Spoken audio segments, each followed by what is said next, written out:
Practitioner Renu Sharma आपका स्वागत करती हूँ अपने यूट्यूब चैनल पे जीनियस टेक सॉल्यूशन में। फ्रेंड्स, हमारे पास जीएसटीआर 3B में इंटरेस्ट कैलकुलेटर का ऑप्शन के बारे में बात की गई थी। अब ये ऑप्शन जो है हमारे पास लाइव आ रहा है जीएसटीआर 3B में। जो भी टैक्स पेयर हैं जिन्होंने अपनी जीएसटीआर 3B प्रीवियस मंथ की फाइल की है आफ्टर ड्यू डेट, तो उनके ऊपर लेट फीस एप्लीकेबल होती है। उसी तरीके से इंटरेस्ट भी उनके ऊपर एप्लीकेबल होगा और वो कैलकुलेट किया जाएगा। मेन डिफरेंस क्या है, जीएसटीआर 3B को आप में जो लेट फीस आती है वो एडिटेबल नहीं होती है, लेकिन जो इंटरेस्ट का फीचर है वो एडिटेबल है। अगर आपको लगता है सिस्टम कंप्यूटेड जो इंटरेस्ट वहां पर आ रहा है वो गलत है, तो आप उसको एडिट करके अपनी जीएसटीआर 3B को फाइल कर सकते हैं। तो डिटेल में देखते हैं कि इस अपडेट में हमें क्या कहा गया है। इस अपडेट में कहा गया है the new functionality of interest calculator in GSTR 3B is now live on GST portal. ये भी पोर्टल पर लाइव आ चुका है। This facility will facilitate and assist the taxpayer in doing self assessment. This functionality will arrive at the system computed interest on the basis of tax liability value declared by the taxpayer along with the details about the period to which is pertain। जिस month की वो detail है उसके हिसाब से ही आपको value declare करनी है। आगे देखते हैं किस तरीके से ब्रेकअप उसका करना है और कहाँ पर वो हमारे पास दिखाई देगा जीएसटीआर 3B में। The interest applicable if any will be computed after the filing of SAT GSTR 3B and will be auto-populate in table 5.1 of the GSTR 3B of the next tax period। जिस तरीके से आप late GSTR 3B file करते हैं after due date जाने के बाद, तो आपके ऊपर जो लेट फीस आती है वो नेक्स्ट मंथ की जीएसटीआर 3B में ऑटो पॉपुलेट होकर आती है। उसी तरीके से हमारे पास इंटरेस्ट की कैलकुलेशन होकर आएगी।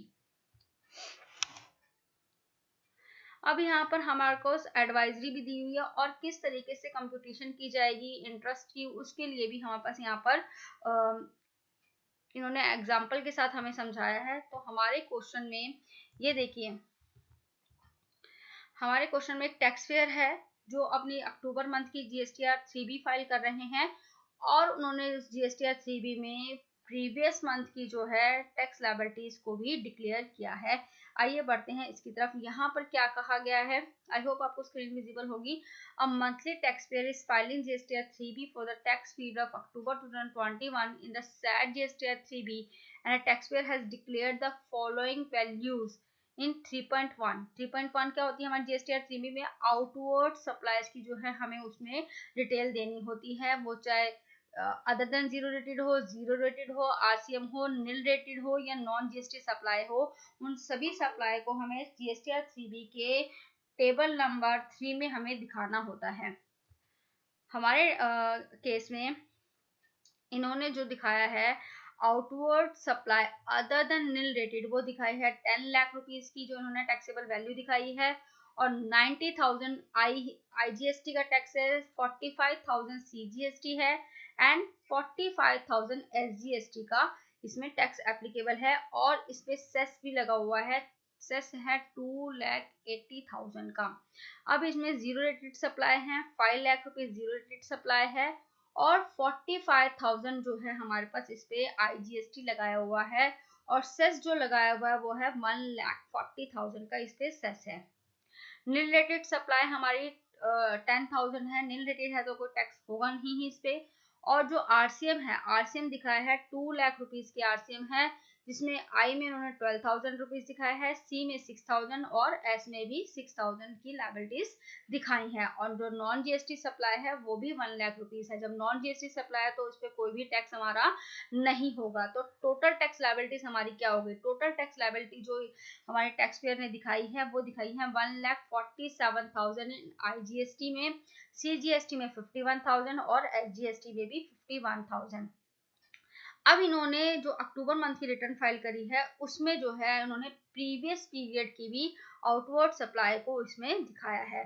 कौन कौन से को दिखाया है? जुलाई मंथ की, अगस्त मंथ की और सितंबर मंथ की उन्होंने दिखाया है। अब जो न्यू फंक्शनैलिटी हमारे पास आई है उसमें हम ब्रेकअप वाइज भी अपनी बता सकते हैं कि हमारी ये प्रीवियस मंथ की डिक्लेयर थी। ये कहाँ पर होगा, जब आप टेबल नंबर 6.1 में पेमेंट ऑफ टैक्स करते हैं तो यहाँ पर इन्होंने न्यू टैब इंसर्ट किया है, टैक्स लायबिलिटी ब्रेकअप। इस ब्रेकअप में आप दिखा सकते हैं कि आपकी कौन सी प्रीवियस मंथ की लायबिलिटी थी, उसी के अकॉर्डिंग जो है आपका इंटरेस्ट कैलकुलेट होगा।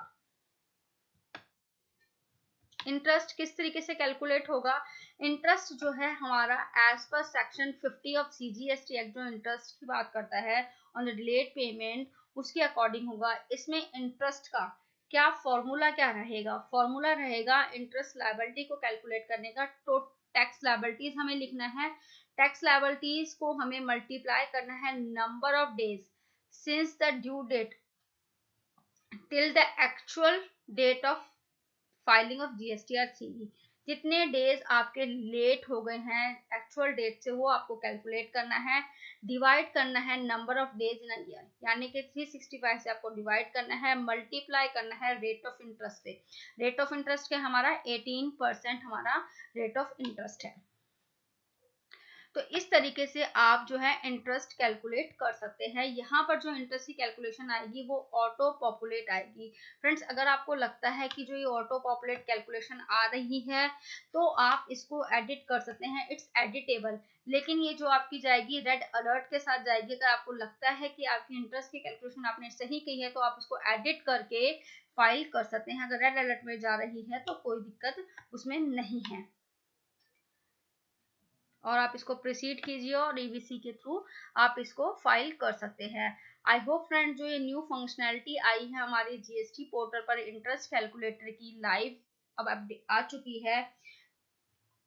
फ्रेंड्स, इसके रिगार्डिंग आपको कोई भी डाउट है तो आप हमसे कमेंट सेक्शन में पूछ सकते हैं कि किस तरीके से इंटरेस्ट की कैलकुलेशन की जाती है। आपको कोई डाउट लगता है तो आप हमसे कमेंट सेक्शन में जरूर पूछिएगा।